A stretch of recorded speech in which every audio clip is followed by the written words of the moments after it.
El Evangelio es según San Juan. Dijo Jesús a los fariseos: Yo soy el buen pastor. El buen pastor sacrifica su vida por sus ovejas, pero el mercenario, el que no es propio pastor, como no son suyas las ovejas, en viendo venir al lobo, desparrama las ovejas y huye, y el lobo las arrebata y dispersa el rebaño. El mercenario huye porque es asalariado y no tiene interés de las ovejas. Yo soy el buen pastor y conozco mis ovejas, y las ovejas mías me conocen a mí. Así como el Padre me conoce a mí, así conozco yo al Padre, y doy mi vida por mis ovejas. Tengo también otras ovejas que no son de este aprisco, las cuales debo yo recoger, y oirán mi voz, y se hará un solo rebaño y un solo pastor. Pueden sentarse.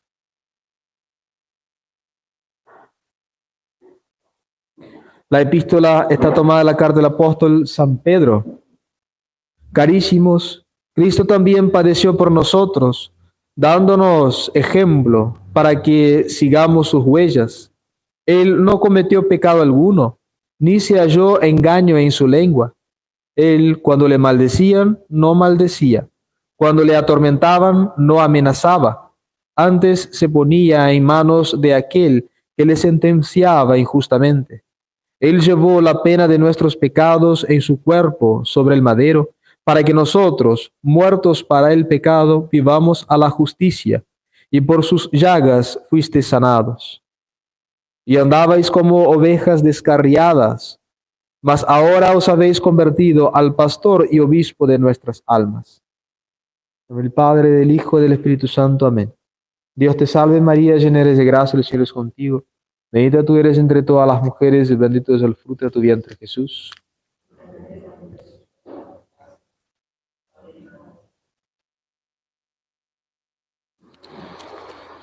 El domingo de hoy, segundo después de la Pascua, con el nombre del Domingo de Buen Pastor, es uno de los domingos más importantes del año si es que nosotros consideramos la actual situación de la Iglesia.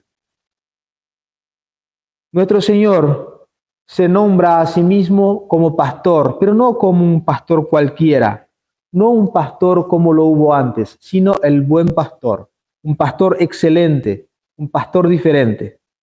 Ya antes él había sido anunciado por muchos profetas con ese oficio. Isaías dice: como pastor apacentará su rebaño, recogerá en sus brazos a los corderitos para llevarlos a su regazo, y conducirá a las ovejas. El profeta Ezequiel, siendo iluminado por Dios, y Dios hablando por él en primera persona, dice lo siguiente: he aquí que yo iré en pos de mis ovejas y las revisaré, como el pastor que revisa su grey al encontrarse con las ovejas descarriladas, así revisaré yo a mis ovejas. También el profeta Zacarías habla el mismo tono. En los escritos de los apóstoles, es decir, ya después que nuestro Señor apareció como el buen pastor, también encontramos ese apelativo de nuestro Señor. San Pedro, acabamos de escucharlo en una ocasión, pero en otra también dice: cuando aparezca el príncipe de los pastores. San Pablo también dice: Dios resucitó a Jesucristo, el pastor grande de las ovejas. El oficio del pastor es un oficio de gobernar y de regir, pero no cualquier gobierno, no cualquier regimiento. El pastor apacienta a los suyos y les da de comer. Es un cuidado muy particular. Es un cuidado de aquellos que necesitan atención. Tanto es así que cuando la Sagrada Escritura quiere hablar de un pueblo que está sin guía, que está perdido, dice: como ovejas sin pastor. Encontramos eso en el Evangelio de San Mateo y también en el libro de los Reyes. No es una exclusividad ese oveja sin pastor del Evangelio, sino que es una idea de toda la Escritura.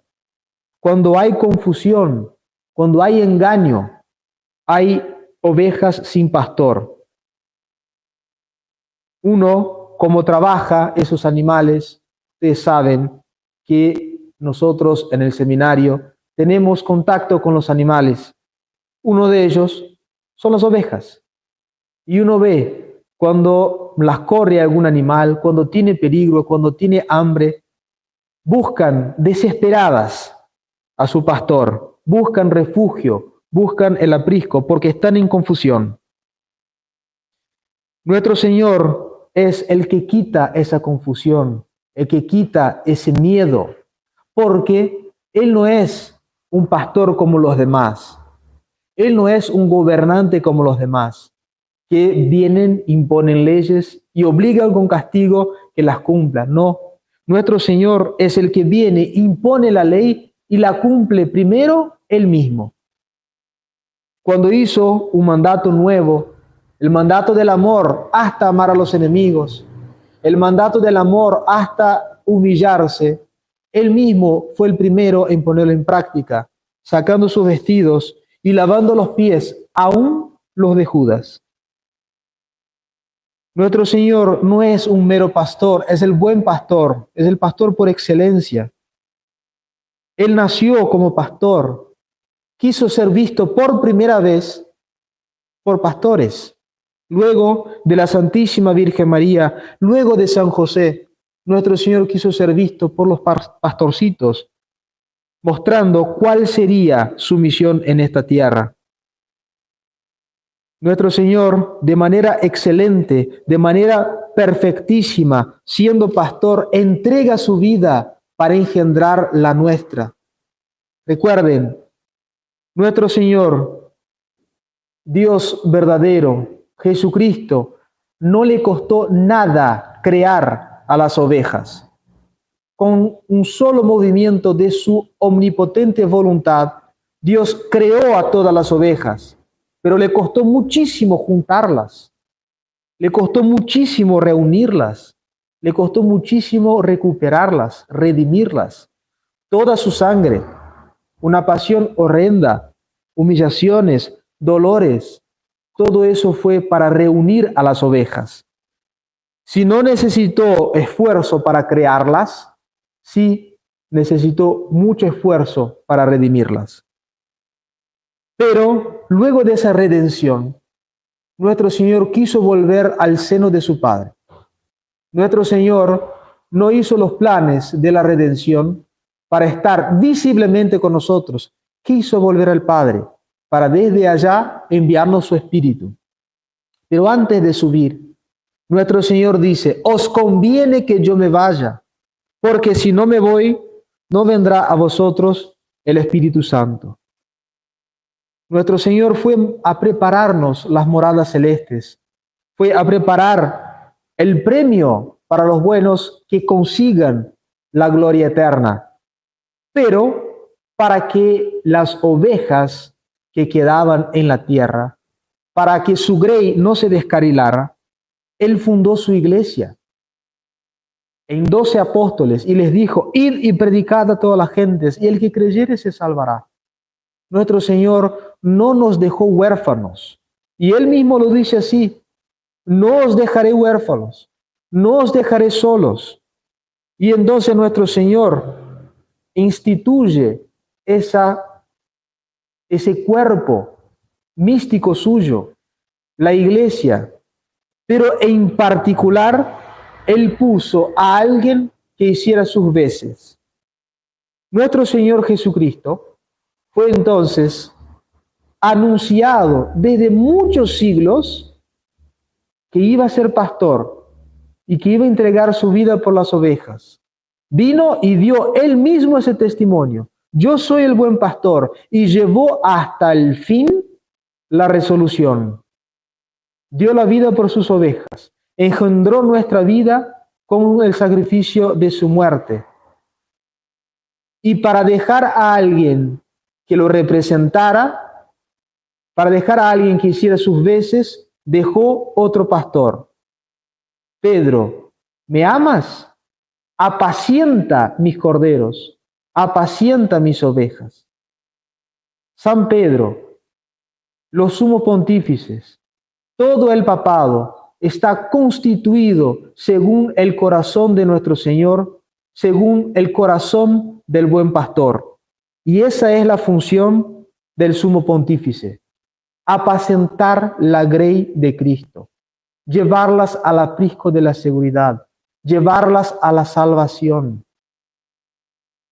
Nuestro Señor es el buen pastor y dejó otro pastor, no tan bueno como Él, porque Él es el pastor bueno por excelencia, porque Él es Dios, pero dejó un hombre que lo representara en su misma bondad.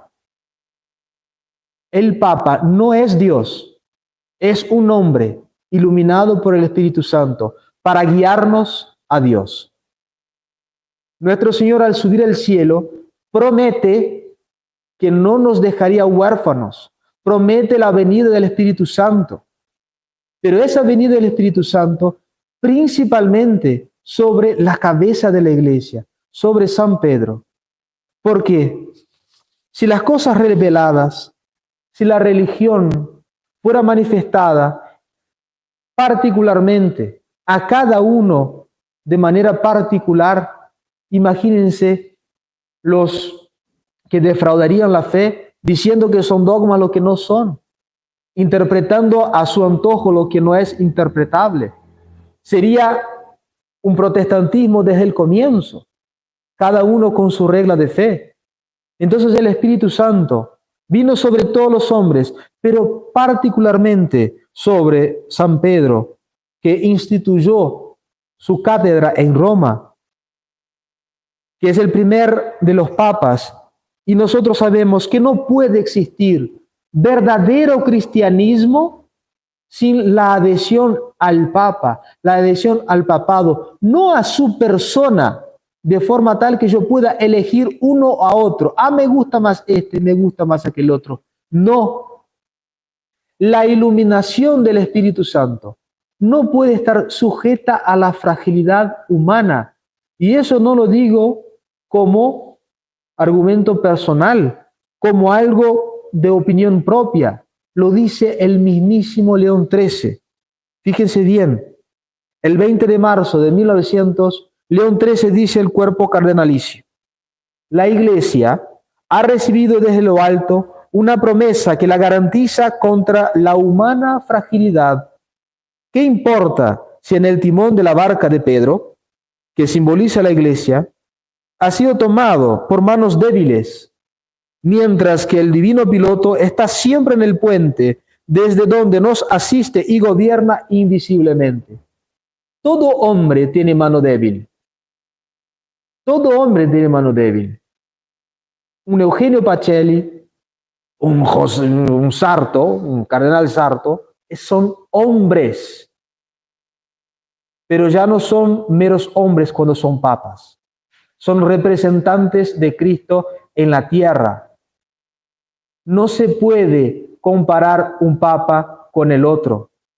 No se puede elegir un papa al otro, porque no se elige un Cristo al otro. Dentro de esos conceptos, nosotros tenemos que pensar, si nosotros seguimos al buen pastor, si ese buen pastor dejó a un hombre que nos guiara en la tierra, ¿cómo puede ser que ese hombre llevara el aprisco de Dios a la perdición, a la adoración de los ídolos, de Buda, de Pachamama, etcétera? ¿Cómo puede ser que el buen pastor, nuestro Señor Jesucristo, permitiera que el que hace sus veces en la tierra llevara las almas al infierno? Eso no puede ser. No existen papas malos, porque no existe un Cristo malo. No puede ser que el vicario de Cristo lleve las almas al demonio. Nosotros no estamos en estado de ser vacante porque el Papa es malo. No, estamos porque no tenemos Papa. No hay sumo pontífice. Es un absurdo en contra del Sagrado Corazón de buen pastor de nuestro Señor decir que tenemos un papa malo, que tenemos un papa hereje. Eso es un absurdo. Se moriría otra vez San Juan Bosco si resucitara hoy en 2024 y escuchara la fraternidad San Pío X. Se moriría de vuelta de espanto. San Antonio María Claret también se moriría de otro infarto si escuchara la fraternidad San Pío X, si escuchara la resistencia. Y si escuchara a muchos sedevacantistas también, que ponen peros en lo que dicen los sumos pontífices, que ponen peros en lo que dicen los reales representantes de Cristo, que eligen una cosa a otra, se morirían de vuelta de un infarto, porque ellos sí supieron amar al sumo pontífice. Ellos sí fueron ovejas, fueron guiados y no quisieron guiar al que tenía que guiar. Nosotros somos las ovejas, no somos el pastor. Si nosotros tenemos realmente en Pío XII y de Pío XII hasta San Pedro un representante de Cristo, debemos cerrar nuestros ojos y seguir en todo, en absolutamente todo, porque si no somos unos meros protestantes dentro del catolicismo. Y es una frase absurda. Elegir lo que voy a seguir, elegir lo que voy a rezar, eso no es ser oveja del buen pastor. Pero nosotros, como sabemos muy bien, estamos en una ocasión donde no tenemos ni el representante de Cristo.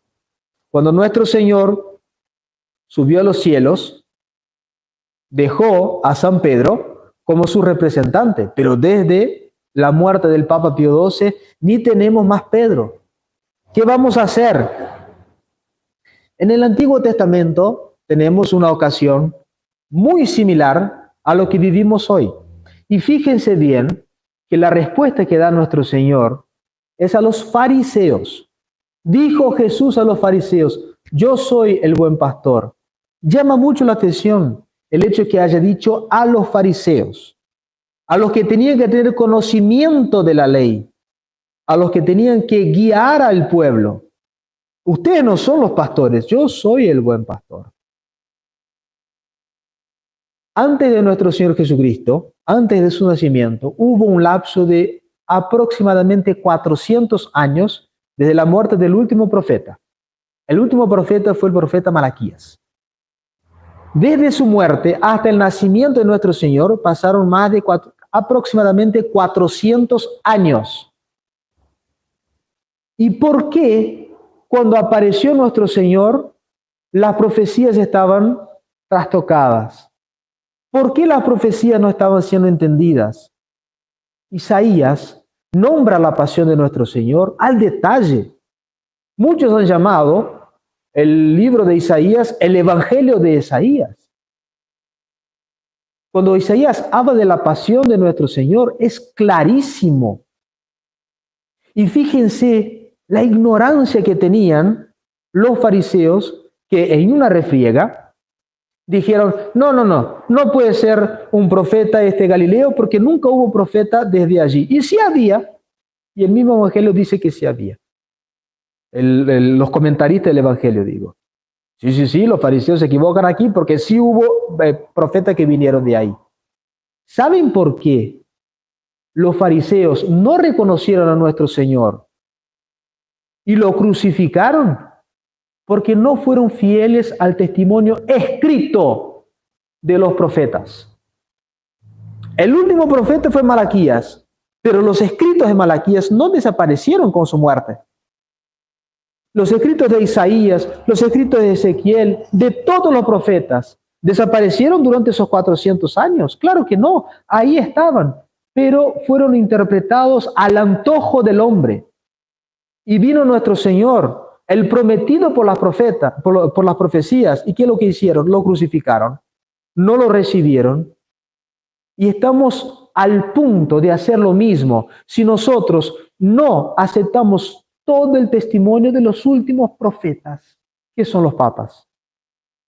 En San Pablo nosotros vemos que la palabra profecía, el hecho de profetizar, no es solamente descubrir las cosas del futuro, sino que la predicación. Si nosotros no tenemos los papas, tenemos el magisterio vivo de los papas en sus escritos. Muchos de los grandes teólogos de hoy citan grandes teologías y desconsideran en absoluto lo que dijeron los sumos pontífices. En absoluto. O lo desconocen o dicen que no, aquí no hay que obedecer. Espíritu farisaico. Lo mismo que movió a los fariseos crucificar a nuestro Señor.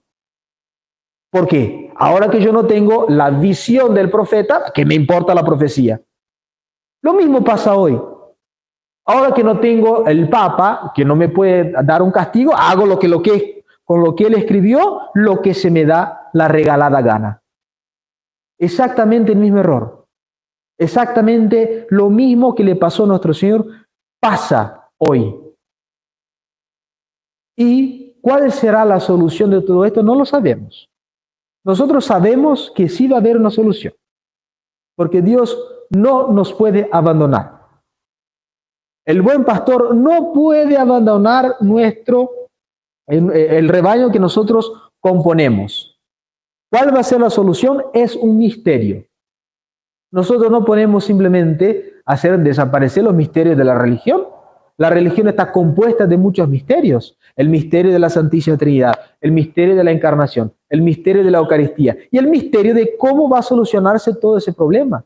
Lo que sí debemos sostener y dar la vida es que la Iglesia es santa, que el sumo pontífice jamás puede guiar a esa santa Iglesia al pecado, a la perdición. Y si nosotros vemos a un lobo con piel de oveja, a un hereje vestido de blanco, aunque esté sentado en la silla de Pedro, y lleve las almas a la perdición, no puede ser el Papa.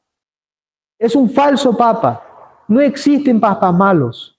Pero ojo, que dentro del rebaño que dice eso, hay muchos que dicen que los otros pontífices, hay cosas que tomar y hay cosas que no. Hay cosas que seguir y hay cosas que no. Un verdadero espíritu galicano tienen tales sacerdotes. Que Dios tenga misericordia. Realmente que Dios tenga misericordia. Me gustaría ver cuál sería el encontronazo en el cielo con Pío XII. Así que no tenía que seguir mis cosas. Así que la fiesta de María Reina es una fiesta que no sirve. Así que San José Obrero es una fiesta indigna. Así que mi Semana Santa es una Semana Santa modernista. Me encantaría ver. Yo sé que mi juicio será muy duro, porque el juicio de todos los sacerdotes serán duros. Porque nosotros hemos recibido muchísimo, muchísimo, por el hecho de poder consagrar, el hecho de poder bendecir, el poder perdonar los pecados. Son talentos gigantescos que nosotros tenemos que rendir cuentas delante de Dios. Pero yo les digo, preferiría que un rayo me partiera antes de poner en tela de juicio lo que haya dicho un papa, un verdadero papa. Y damos a la Santísima Virgen María, que es nuestra divina pastora, que no nos deje salir de la senda del divino pastor. Cuando hubo la hecatombe de la peor acontecimiento de la humanidad, que fue el deicidio, cuando mataron a nuestro Señor, Él dejó la divina pastora. He aquí tu madre. Cuando nuestro Señor subió a los cielos y hasta la venida del Espíritu Santo, que iba a durar 10 días, nuestro Señor dijo, permaneced en oración hasta que venga el prometido. Y ellos permanecieron en oración con María, la madre de Jesús. Entonces, a esa divina pastora, pidamos sinceramente que nos parta un rayo antes de salir de la senda que dejó nuestro Señor, porque nos lleva a la perdición, nos lleva al pecado, nos lleva al desprecio de la palabra de Dios. Pidamos entonces la salvación universal, que es lo que Dios quiere, que todos formen un solo rebaño y un solo pastor, y que aquellos que están en el rebaño y reclaman del pastor se conviertan al pastor y obispo de nuestras almas. Ave María Purísima. El Padre, el Hijo y el Espíritu Santo.